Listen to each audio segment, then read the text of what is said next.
The Marshall Islands are simply beautiful, stunning really. 750,000 square miles of deep blue Pacific Ocean. About 1,225 islands comprise the whole area. There's actually 29 atolls. An atoll is an area that has a lagoon, but all the other islands, like you see in the distance, are dotted everywhere. Unique, absolutely stunning and beautiful.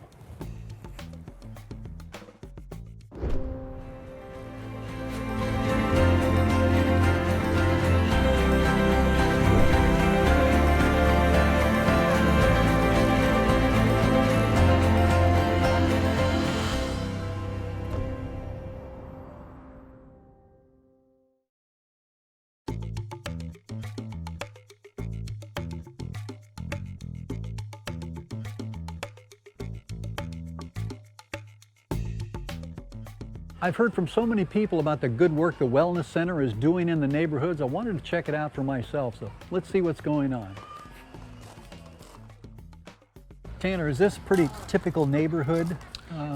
Yes, it is, Jim. This is a very typical neighborhood you'll see here on Madro, with families being pretty close-knit, you know. They'll actually have most of the family members, you know, cousins, aunts, uncles, in their little area. Yeah, okay.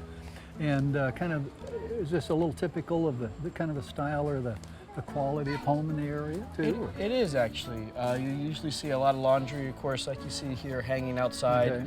A lot of times they'll have the cooking done separately from the inside of the house, where they'll just mainly have a flat bed or mattress, or sometimes just, you know, sleeping on the dirt floor type of deal. Now, you've been organizing teams and training them to go out in neighborhoods like this. What are they doing?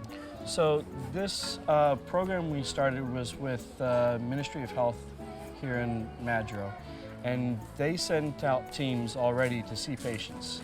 But we said, let's partner up with you guys, and we'll send out our team of community health workers to see the patients and teach them lifestyle change. And let's see if that doesn't help them lower their blood sugar and their blood pressure, help the wounds that they have on their feet a lot of times heal faster. Mm-hmm. And right now the program has about 4 community health workers that operate out of the Wellness Center here on Madro, and then we see about 50 patients. So tell me the success of this program to this point. Right, so the success so far, we've seen at least 2 people, like you see the woman in the background here, had a very bad wound on her heels. I saw that earlier. It looked absolutely terrible. Yeah. And this is from diabetes. Exactly, exactly. A lot of times diabetics can't feel when they get cuts on their feet. It's called diabetic neuropathy in their feet. So they don't feel that, and out here, things get infected very quickly. So it got infected, they don't know how to treat it. They try maybe traditional medicine first. That doesn't work.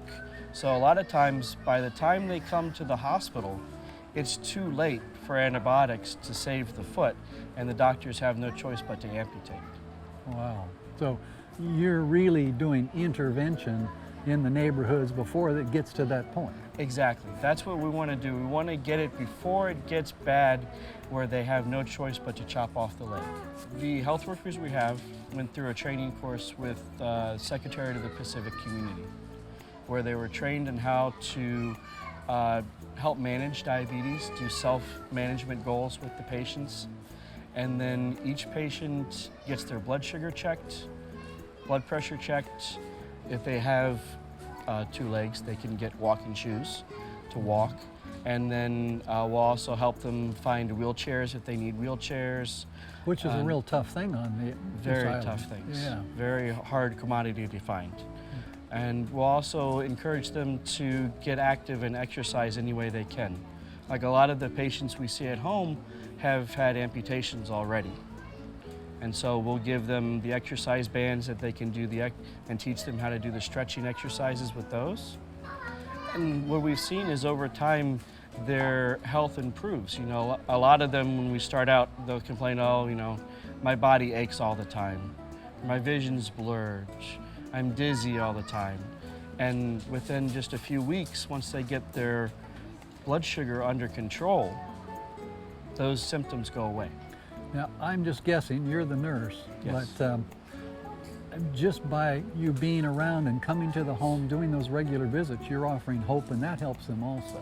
Yeah, you can see the smile come back to their face when they start feeling better and they have more energy now. And they start to see on their machine, you know, hey, my blood sugar was 500 and now it's 300 and then 200 and then 100. And then you just see that smile get bigger and bigger, you know, and it's a real joy to see that.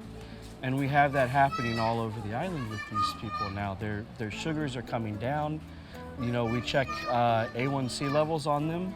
A1C, translate that for me. Okay, A1C is a blood test that checks how well your blood sugar does over 90 days. So you and me would be about 4%. Diabetic is usually above 7.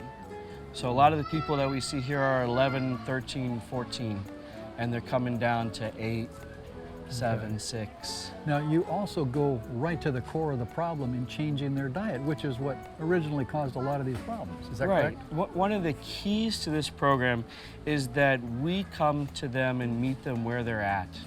And we don't bring any food in there with us. We teach them how to cook with the food that they have at home. Because if it's not familiar to them, they're not going to eat it.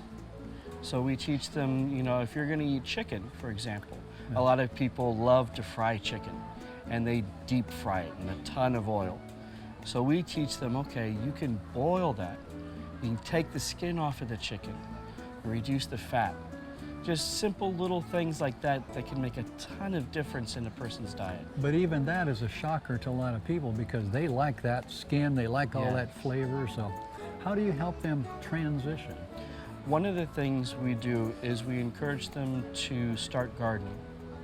So part of the program is we bring each family 2 garden boxes and we supply them with the soil and the plants, and we make sure that they understand, you know, this is theirs now. This is something that they can use to supplement, you know, the high costs that you see in the stores out here. When you come out here, you're shocked because a cucumber can cost you $5. Yeah. You know, so we have them growing easy stuff, spinach, kencorn, which is a spinach type of deal. You can cut it down and it will regrow. And they use that, and we tell them, you know, put it into your dish with your rice. Now, tell me about your future plans. I've got a feeling you just don't want to leave this right where it is. No, we don't at all. This is a 2-year kind of pilot program that we're doing here.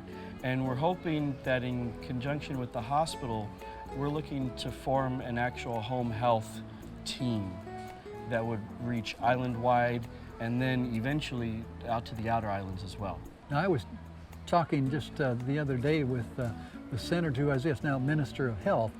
He just had tremendous praise for the Wellness Center and what you're doing because he said, we can't do it all. So that's what you're looking for is these partnerships to help. Right. You have to partner with people. I mean, out here, you can't, like you said, you can't do it by yourself. There's no way you can do it. There's simply too much need. So we've gone and developed over the last 10, 12 years, many different relationships out here on the island with NGOs and with government organizations so that we have those connections now that we can say, okay, let's all sit down and talk about how we can solve this problem together. Give me a 5-year plan, or a dream actually at the moment maybe, but give me a 5-year dream. A 5-year dream out of this would be that each village here is called a weto. Say it again? Weto. What though?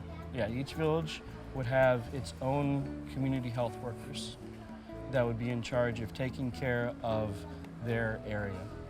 And they would be trained in diabetes counseling, basic education for nutrition. They'd be trained in how to do cooking with the patients, and they'd be kind of the overseers of the health for that community. Now, you've probably, if you've done that 5-year kind of dream, how many workers are we talking about to fulfill that? I think the early estimates put it at about 25 at least. 25. So, At least. I mean, it's not out of reason to, but simply if the money comes. Exactly. funding is a problem. So that's one of the big things. You know, a lot of people say, okay, if I'm going to do this, I'm not going to do it for free. You need to pay me. So we need to find a way to pay all these community health workers. Which is understandable because they put in a lot of time. Absolutely understandable. So then you have another big cost is the supplies. Give me an idea on the supplies for one patient. Well, one patient typically would go through about 50 test strips for blood sugar tests each month. Okay. And then multiply that out over the years. And roughly a cost for that? $15 is a box So of $15 a month roughly for just that? Yes, Is that, just that. and a normal family here makes $30 to $50 a month, so they couldn't afford it, is what I'm kind of getting at. There's no way they could afford it. No, there's no way they could afford it. I mean, your minimum wage out here is about $3 an hour. You have a family on average of at least 5 people, and then one person working. So if Canvasback and the Wellness Center don't help these people, they're not probably going to be in trouble. Yeah, wow. Well, I sure appreciate all the work you're doing here. Thank you. Really appreciate it.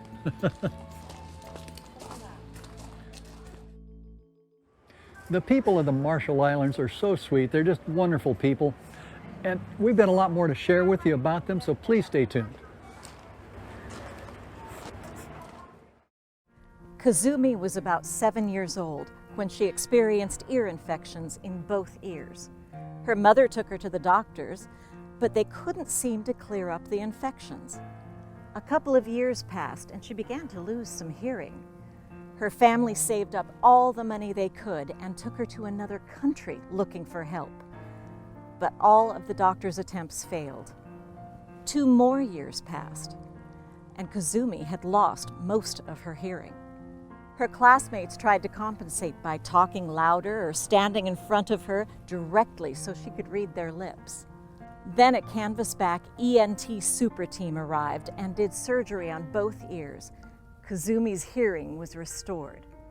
For almost 4 decades, Canvasback has been changing hearts and lives one miracle at a time.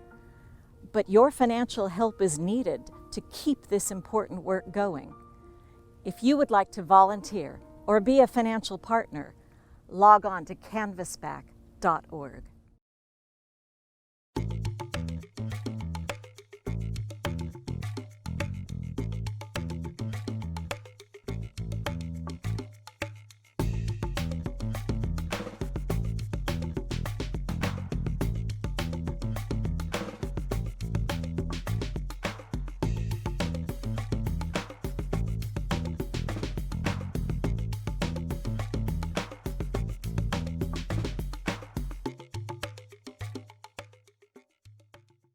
I understand that you started having some physical problems while you're... Yeah, when I was in, I think 4th grade, one night I was sleeping and then all of a sudden my ears started like hurt, and it was so painful that my mom was working an overnight shift.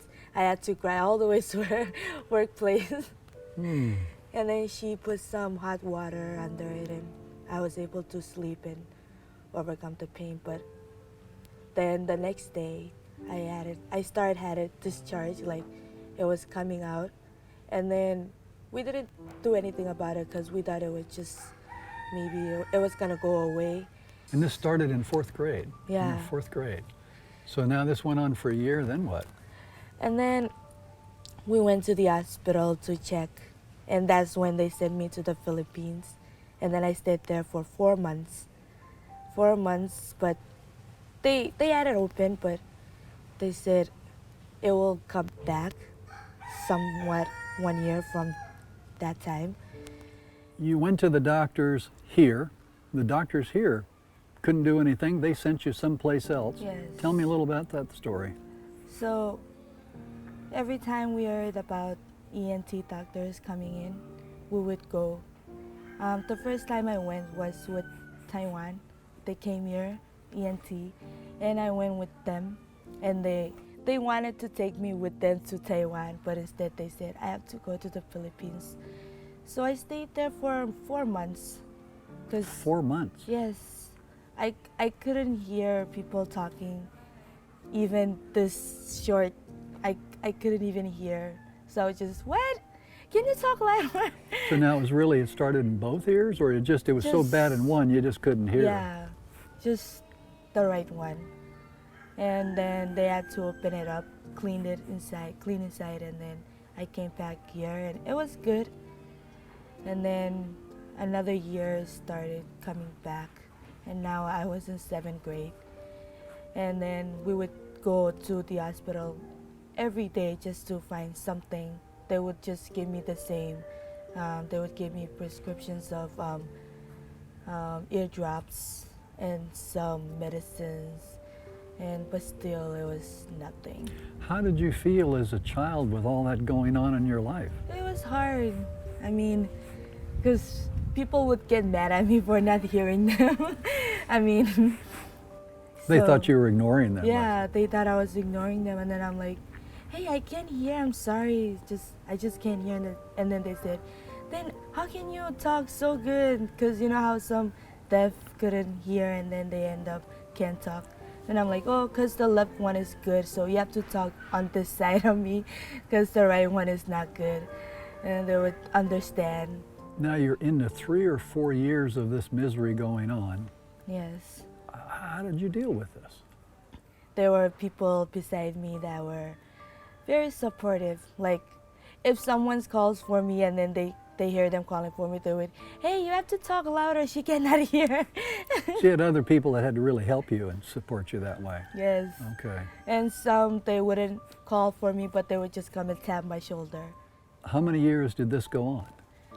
For 3 years, because my freshman year I met up with Canvasback. My mom heard about them, and then she gave her my name. And they said they will come next year, my 10th grade, to do the surgery, and then I had it. And then they said they would come back the next year, my 11th grade, to open it up again. So, yeah, it opened up for the 3rd time. Like you said, there's the charm. 3rd time's a charm, and you're doing wonderfully now. Yes, yes. All right. How long has it been now? This year is 2018. 3, 4 years? If you could talk with the people of Canvasback again, what would you tell them? I would say thank you in Marshallese, como tata. How does everybody else respond now that they don't have to help you anymore? They're happy for me, and it's like it never happened before. It's good. When our viewers see someone like you, that their life has been completely changed, really almost a miracle, what would you tell to them if they're thinking about supporting the ministry? A lot of families can't afford medical, and they can't go to the hospital because they can't afford it. So if a donor were to help the ministry, it would be a big, big thing. You can truly say for you it's life-changing, yes, right? It's a very life-changing. What's the best part of being able to hear again? To be able to hear To again. be able to hear again. That makes sense. That makes sense. But yeah, the best part is hearing every word from the first to the last and not being able to say, what? Can you say it again? Yeah. I've got a feeling you smile a lot more now than you used to smile. Well, to be honest, I'm very smiley. Amy, thank you so much. Thank Appreciate you so it. much too. You know, Canvasback is making an impact across the islands of the Pacific. Stay tuned, there's a lot more to come.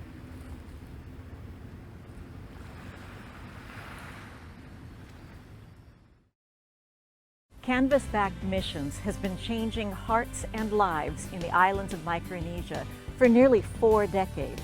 Founders Jamie and Jackie Spence once ferried medical and dental teams by catamaran and ship across the Pacific Ocean. But when small hospitals were established on many island nations, the mode of operation changed, as did the needs of the people. To this day, however, these hospitals lack medical specialists to perform the most difficult surgeries. On an ongoing basis, Canvasback flies all volunteer super teams to the islands to conduct surgeries and to train local medical staff. Teams are usually comprised of specialists in the fields of gynecology, orthopedics, ophthalmology, ENT, dental, and others as needed. They dedicate 2 weeks of life-changing mission work to relieve the pain and suffering of the people. If you would like to volunteer for 2 weeks of life-changing work, log on to canvasback.org and follow the prompts to volunteer.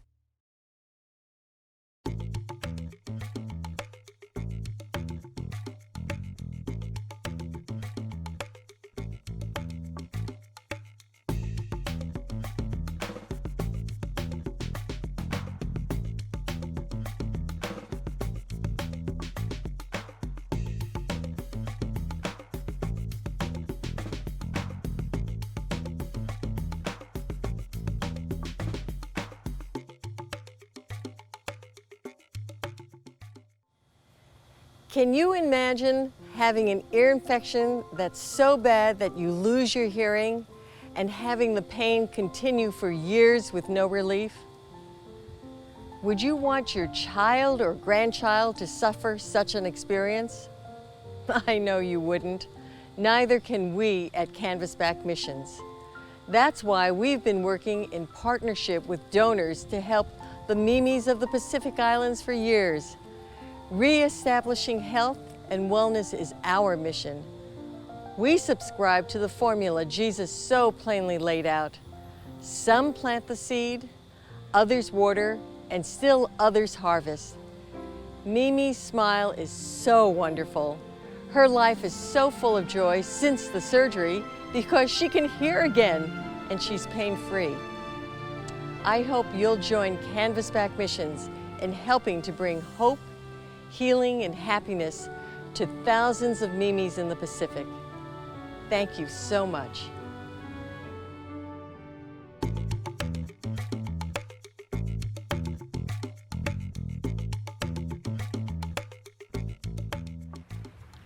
To be a part of this exciting ministry, write us at Canvasback Missions, 940 Adams Street, Suite R, Benicia, California, 94510. You can also log on to canvasback.org or call us at 707-746-7828. Thank you for watching. Please join me again for another exciting island adventure. Remember, Canvasback is making an impact on hearts and lives, one miracle at a time.